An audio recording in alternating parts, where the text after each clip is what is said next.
Hi ಎಲ್ರಿಗೂ ನಮಸ್ಕಾರ. ನಾನು ನಿಮ್ಮ ಮಂಜುನಾಥ್, ಮೋಟಿವೇಶ್ನಲ್ ಸೆಲೆಬ್ರೇಟರ್. ಸೊ ತುಂಬ ಜನ ಸ್ಟೂಡೆಂಟ್ಸು ಟೀಚರ್ ಪಾಠ ಮಾಡೋವಾಗ ಏನಾದರೂ ಡೌಟ್ ಬಂದರೆ ಅದನ್ನು ಕೇಳೋದಕ್ಕೆ ಹೋಗೋದಿಲ್ಲ.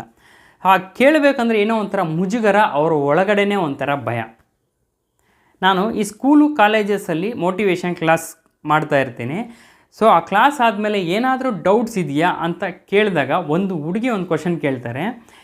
ಸರ್, ನನಗೆ ಟೀಚರ್ ಕ್ಲಾಸ್ ಮಾಡೋವಾಗ ಏನಾದರೂ ಡೌಟ್ ಬಂದರೆ ಅದನ್ನು ಕೇಳಬೇಕಂತ ಅಂದ್ಕೊಳ್ತೀನಿ, ಆದರೆ ಯಾರಾದರೂ ಏನಾದರೂ ಅಂದ್ಕೊಳ್ತಾರೇನೋ ಅಥವಾ ಯಾರಾದರೂ ನನ್ನ ಆ ಕ್ವಶನ್ ಕೇಳಿದರೆ ಕಿಂಡಲ್ ಮಾಡ್ತಾರೇನೋ, ನಾನೇನಾದರೂ ಕ್ವಶನ್ ಕೇಳಿದರೆ ಯಾರಾದರೂ ನಗ್ತಾರೇನೋ ಅನ್ನೋ ಒಂದು ಭಯದಿಂದನೇ ನಾನು ಕ್ವಶನ್ನೇ ಕೇಳೋಕ್ಕೆ ಹೋಗೋದಿಲ್ಲ ಅಂತಂದರು. ಏನು ಮಾಡಬೇಕು ಇದಕ್ಕೆ ಅಂದರು. ಸೊ ಅದಕ್ಕೆ ನಾನು ಹೇಳ್ತೀನಿ, ಸೊ ಯಾರಾದರೂ ಏನಾದರೂ ಕ್ವಶನ್ ಕೇಳಿದರೆ ಏನಾದರೂ ಅಂದ್ಕೊಳ್ತಾರೆ ಅಂತ ನೀವು ಕ್ವಶನ್ ಕೇಳದೆ ನಿಮ್ಮ ಡೌಟ್ನ ಕ್ಲಿಯರ್ ಮಾಡ್ಕೊಳ್ಳದೆ ಇದ್ದರೆ ಮುಖ್ಯವಾಗಿ ನಷ್ಟ ಆಗೋದು ನಿಮಗೆ. ಅರ್ಥ ಆಯ್ತಾ? ಅದಕ್ಕೋಸ್ಕರ ಸೊ ನೀವು ಕೇಳೋ ಕ್ವಶನ್ ಸರಿ ಇದೆ ಅನಿಸಿದರೆ ನೀವು ಯಾವುದೇ ಮುಜುಗರ ಇಲ್ಲದೆ ನೀವು ಧೈರ್ಯವಾಗಿ ಕ್ವಶನ್ ಕೇಳ್ಬೋದು. ಸೊ ಯಾರೋ ಏನೋ ಅಂದ್ಕೊತಾರೆ ಅಂತ ನೀವು ಸುಮ್ಮನೆ ಇರೋದ್ರಿಂದ, ಯಾರಾದರೂ ನಗ್ತಾರೆ ಅಂತ ಸುಮ್ಮನೆ ಇರೋದ್ರಿಂದ ನಿಮ್ಮ ಡೌಟ್ ಕ್ಲಿಯರ್ ಆಗೋದಿಲ್ಲ.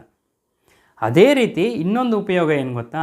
ಸೊ ನೀವು ಏನಾದರೂ ಒಂದು ಡೌಟ್ ಕೇಳೋದ್ರಿಂದ ಅದೇ ಡೌಟು ಸೊ ಬೇರೆ ಸ್ಟೂಡೆಂಟ್ಸ್ಗೂ ಬಂದಿರ್ಬೋದು, ಅವರು ಕೇಳದೆ ಸುಮ್ಮನೆ ಆಗಿರ್ಬೋದು.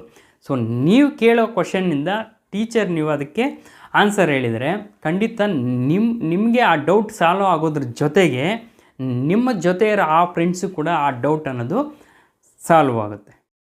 ಟೀಚರು ಯಾವಾಗಲೂ ಹೇಳ್ತಾ ಇರ್ತಾರೆ, ನಿಮ್ಗೇನಾದರೂ ಡೌಟ್ ಬಂದರೆ ಕೇಳಿ, ಅದನ್ನು ಕ್ಲಾರಿಫೈ ಮಾಡ್ಕೊಳ್ಳಿ ಅಂತ. ಟೀಚರ್ ಡೌಟ್ ಕೇಳಿದರೆ ಅದನ್ನು ಕ್ಲಾರಿಫೈ ಮಾಡೋದಕ್ಕೆ ಅವರು ರೆಡಿ ಇರ್ತಾರೆ, ಆದರೆ ಸ್ಟೂಡೆಂಟ್ಸ್ ಆದವರು ನೀವು ಕ್ವಶನ್ ಕೇಳೋದಕ್ಕೆ ರೆಡಿ ಇರೋದಿಲ್ಲ. ಆ ರೀತಿ ಡೌಟ್ ಬಂದರೆ ಯಾವುದೇ ಕಾರಣಕ್ಕೂ ನೀವು ಸುಮ್ಮನೆ ಇರಬೇಡಿ, ನೀವು ಆ ಡೌಟ್ನ ಕೇಳಿ ನೀವು ಕ್ಲಿಯರ್ ಮಾಡ್ಕೊಳ್ಳಿ. ಯಾಕೆ ಅಂತಂದರೆ ಇವತ್ತಿನ ಏನು ಮಾಡ್ತಾ ಇರ್ತಾರೋ ಟಾಪಿಕ್ಕು, ಸೊ ಇವತ್ತು ನಿಮಗೆ ಅರ್ಥ ಆದ್ರೇ ನಾಳೆ ಟಾಪಿಕ್ ಕೂಡ ನಿಮಗೆ ಅರ್ಥ ಆಗೋದು. ಯಾಕೆ ಅಂದರೆ ಇವತ್ತು ಮಾಡಿರೋ ಟಾಪಿಕ್ಕಿಗೂ ಅಥವಾ ಮತ್ತು ನಾಳೆ ಮಾಡೋ ಟಾಪಿಕ್ಕಿಗೂ ಅದು ಲಿಂಕ್ ಇರುತ್ತೆ. ಈಗ ಎಕ್ಸಾಂಪಲ್, ನೀವು ಯಾವ ಕ್ಲಾಸಲ್ಲಿ ಓದ್ತಾ ಇರ್ತೀರ, ಸೊ ಹಿಂದೆ ಕ್ಲಾಸಲ್ಲಿ ನೀವೇನು ಓದಿರ್ತೀರೋ, ಲಾಸ್ಟ್ ಇಯರ್ ಏನು ಓದಿರ್ತೀರೋ ಆಗ ಓದಿರೋದಕ್ಕೂ ಈಗ ಓದಿರೋದಕ್ಕೂ ಲಿಂಕ್ ಇದೆಯಲ್ಲ, ಅದೇ ರೀತಿ ಒಂದು ಚಾಪ್ಟರ್ ಮಾಡೋವಾಗ ಇವತ್ತೇನು ಟಾಪಿಕ್ ಮಾಡಿರ್ತಾರೋ ಇವತ್ತಿಂದು ನಾಳೆದಕ್ಕೂ ಲಿಂಕ್ ಇರುತ್ತೆ.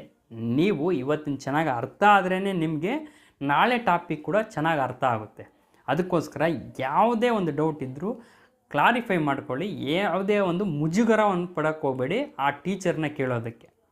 ನೀವು ಆ ಡೌಟ್ ಕೇಳಿ ಅದನ್ನ ಕ್ಲಾರಿಫೈ ಮಾಡ್ಕೊಳ್ಳೋ ಅಭ್ಯಾಸ ನೀವು ಈಗಲಿಂದನೇ ಶುರು ಮಾಡ್ಕೊಂಡಿಲ್ಲ ಅಂದರೆ ನೀವು ಮುಂದೇನೂ ಅದೇ ರೀತಿ ಕಂಟಿನ್ಯೂ ಆಗ್ತಾ ಇರುತ್ತೆ. ಹೇಗೆ ಅಂದರೆ, ಈಗ ನೀವು ಒಂದು ಹೈಸ್ಕೂಲಲ್ಲಿ ಇದ್ದೀರಾ ಅಂದ್ಕೊಳ್ಳಿ, ಹೈಸ್ಕೂಲಲ್ಲಿ ಏನಾದರೂ ನೀವಿದ್ದು ಈಗ ಆ ಡೌಟ್ ಕೇಳಿ ಅದನ್ನು ಕ್ಲಾರಿಫೈ ಮಾಡ್ಕೊಳ್ಳೋ ಒಂದು ಅಭ್ಯಾಸ ಬೆಳೆಸ್ಕೊಂಡಿಲ್ಲ ಅಂದರೆ ಇದಾದಮೇಲೆ ನೆಕ್ಸ್ಟ್ ನೀವು PUC ಓದ್ತೀರಾ ಅಥವಾ ಬೇರೆ ಕೋರ್ಸ್ ತೊಗೊಳ್ತೀರಾ ಅಂತಂದರೆ ಅಲ್ಲೂ ಕೂಡ ಇದೇ ಅಭ್ಯಾಸನೇ ಮುಂದುವರಿಯುತ್ತೆ. ಅದಾದಮೇಲೆ ನೀವು ಹೈಯರ್ ಸ್ಟಡೀಸ್ಗೆ ಹೋದಾಗಲೂ ಆವಾಗಲೂ ಕೂಡ ಅದೇ ಅಭ್ಯಾಸನೇ ಮುಂದುವರಿಸ್ತೀರ. ಆಲ್ರೆಡಿ ನೀವು ಈಗ ಹೈಸ್ಕೂಲೋ PUC ಅಥವಾ ಅದನ್ನ ಮುಗಿಸ್ಕೊಂಡು ನೀವು ಮುಂದೆ ಹೋಗಿದರೆ ಸೊ ನಿಮಗೆ ಈ ಒಂದು ಅನುಭವ ಅನ್ನೋದು ಆಗಿರುತ್ತೆ. ಸೊ ಆಗ ನೀವು ಹೈಸ್ಕೂಲಲ್ಲೂ ಕೇಳಿರಲ್ಲ, ಕಾಲೇಜಲ್ಲೂ ಕೇಳಿರಲ್ಲ, ಈಗಲೂ ನೀವು ಆ ಡೌಟ್ ಅನ್ನೋದನ್ನ ಕೇಳಿ ಕ್ಲಾರಿಫೈ ಮಾಡ್ಕೊಳ್ತಾ ಇರೋದಿಲ್ಲ. ಅದಕ್ಕೋಸ್ಕರ ಏನೇ ಡೌಟ್ ಇದ್ದರೆ ನಿಮ್ಮ ಟೀಚರ್ಸ್ನ ಕೇಳಿ. ಅವ್ರನ್ನ ಕೇಳಿಲ್ಲ ಅಂದರೂ ನಿಮ್ಮ ಜೊತೆಯಲ್ಲಿರೋ ಫ್ರೆಂಡ್ಸ್ಗೆ ಅದನ್ನು ಚೆನ್ನಾಗಿ ಅರ್ಥ ಮಾಡ್ಕೊಳ್ಳೋರಿರ್ತಾರೆ ಅಥವಾ ಚೆನ್ನಾಗಿ ಓದೋರಿರ್ತಾರೆ, ಅವ್ರನ್ನ ಕೇಳಿ ನೀವು ಆ ಡೌಟ್ನ ಕ್ಲಾರಿಫೈ ಮಾಡ್ಕೊಳ್ಳಿ. ಆಗ ನಿಮಗೆ ಅದು ಚೆನ್ನಾಗಿ ಅರ್ಥ ಆಗುತ್ತೆ. ಚೆನ್ನಾಗಿ ಅರ್ಥ ಆದರೆ ನಿಮಗೆ ಎಕ್ಸಾಮಲ್ಲಿ ನೀವು ನೋಟ್ಸಲ್ಲಿ ಬಾಯಾಟ್ ಮಾಡ್ಕೊಂಡು ಹೋಗಿದ್ದು ಎಕ್ಸಾಮಲ್ಲಿ ನಿಮಗೆ ಮರ್ತೋಗೋ ಚಾನ್ಸಸ್ ಇರುತ್ತೆ. ಅದೇ ನಿಮಗೆ ಆ ಒಂದು ವಿಷಯ ಅನ್ನೋದು ನಿಮಗೆ ಚೆನ್ನಾಗಿ ಅರ್ಥ ಆಗಿದರೆ ನೀವು ನೋಟ್ಸಲ್ಲಿ ಓದಿದ್ದು ಮರ್ತೋದ್ರೂ ಒಂದು ವೇಳೆ ನಿಮ್ಗೆ ಗೊತ್ತಿರೋ ಆ ಓನ್ ವರ್ಡ್ಸಲ್ಲೇ ನೀವು ಅದಕ್ಕೆ ಆನ್ಸರ್ ಬರೀಬೋದು. ಈ ಥರ ನೀವು ಅರ್ಥ ಮಾಡ್ಕೊಳ್ಳೋದ್ರಿಂದ ಫೈನಲಿ ನೀವು ಎಕ್ಸಾಮಲ್ಲಿ ಒಳ್ಳೆಯ ಸ್ಕೋರ್ ಬರುತ್ತೆ. ಅದೇ ಯಾರೋ ಏನೋ ಅಂದ್ಕೊಳ್ತಾರೆ, ಕಿಂಡಲ್ ಮಾಡ್ಕೊಳ್ತಾರೆ ಅಂತಂದ್ಬಿಟ್ಟು ನೀವು ಸುಮ್ಮನೆ ಇದ್ದರೆ ಲಾಸ್ ಆಗೋದು ನಿಮ್ಮ ಮಾರ್ಕ್ಸ್. ನಾನೇನಾದರೂ ಡೌಟ್ ಕೇಳಿದರೆ ಸೊ ಯಾರಾದರೂ ನಗಾಡೋರು ಇರ್ತಾರೆ ಅಥವಾ ಏನು ಅಂದ್ಕೊಳ್ತಾರೋ ಅಂತ ನೀವು ಅಂದ್ಕೊಂಡಿರ್ತಾರಲ್ಲ, ಅವರು ಯಾವಾಗಲೂ ನಿಮ್ಮ ಜೊತೆಯಲ್ಲಿ ಇರೋದಿಲ್ಲ. ಈಗ ನೀವು ಸ್ಕೂಲಲ್ಲಿ ಓದ್ತಾ ಇರ್ಬೋದು ಅಥವಾ ಕಾಲೇಜಲ್ಲಿ ಓದ್ತಾ ಇರ್ಬೋದು. ಸೊ ಇದಾದಮೇಲೆ ನಿಮ್ಮ ಒಂದು ಕೆರಿಯರ್ ಬೇರೆ ಕಡೆ ಬಿಲ್ಡ್ ಆಗುತ್ತೆ, ಅವರ ಕೆರಿಯರ್ ಒಂದು ಬೇರೆ ಕಡೆ ಬಿಲ್ಡ್ ಆಗುತ್ತೆ. ಅರ್ಥ ಆಯ್ತಾ? ಸೊ ಯಾರೋ ಏನೋ ಅಂದ್ಕೊಳ್ತಾರೆ ಅಂತ ನೀವು ಈಗ ಸುಮ್ಮನೆ ಆಗಿ ಸೊ ಈಗ ನಿಮ್ಮ ಮಾರ್ಕ್ಸ್ ಕಡಿಮೆ ಬಂದರೆ ಸೊ ಅದು ನಿಮಗೆ ಒಂದು ಮೇಜರ್ ನಷ್ಟ. ಅರ್ಥ ಆಯ್ತಾ? ಸೊ ಅವರು ಯಾವಾಗಲೂ ನಿಮ್ಮ ಜೊತೆಯಲ್ಲಿ ಇರೋದಿಲ್ಲ. ಅರ್ಥ ಆಯ್ತಾ? ನಿಮ್ಮ ಕೆರಿಯರ್ನ ನೀವು ಚೆನ್ನಾಗಿ ಬಿಲ್ಡ್ ಮಾಡ್ಕೊಳ್ಬೇಕು ಅಂತಂದರೆ ಬೇರೆಯವ್ರ ಬಗ್ಗೆ ಯೋಚನೆ ಮಾಡೋದು ಬಿಟ್ಟು ಸೊ ನಿಮ್ಮದು ಏನು ಸರಿ ಅನಿಸುತ್ತೋ ಆ ರೀತಿ ಒಂದು ಕ್ವಶನಿಂಗ್ ಮಾಡಿ ಸೊ ನೀವು ಅರ್ಥ ಮಾಡ್ಕೊಳ್ಳಿ, ನಿಮ್ಮ ಕೆರಿಯರ್ನ ಚೆನ್ನಾಗಿ ಬಿಲ್ಡ್ ಮಾಡ್ಕೊಳ್ಳಿ. ಅದನ್ನು ಈಗಲಿಂದನೇ ಅಭ್ಯಾಸ ಮಾಡ್ಕೊಳ್ತಾ ಹೋಗಿ ನಿಮಗೆ ಒಂದು ಒಳ್ಳೆಯ ಕೆರಿಯರ್ ಅನ್ನೋದು ಸಿಗುತ್ತೆ. ಈ ವಿಡಿಯೋ ನಿಮಗೇನು ಇಷ್ಟ ಆಗಿದ್ರೆ ಲೈಕ್ ಮಾಡೋದನ್ನ ಮರಿಬೇಡಿ. ಅದೇ ರೀತಿ ನನ್ನ ಚಾನಲ್ನ ಸಬ್ಸ್ಕ್ರೈಬ್ ಮಾಡ್ಕೊಳ್ಳಿ ಅಂತ ಹೇಳ್ತಾ ಈ ವಿಡಿಯೋನ ಎಂಡ್ ಮಾಡ್ತಾ ಇದ್ದೀನಿ. ಎಲ್ರಿಗೂ ನಮಸ್ಕಾರ.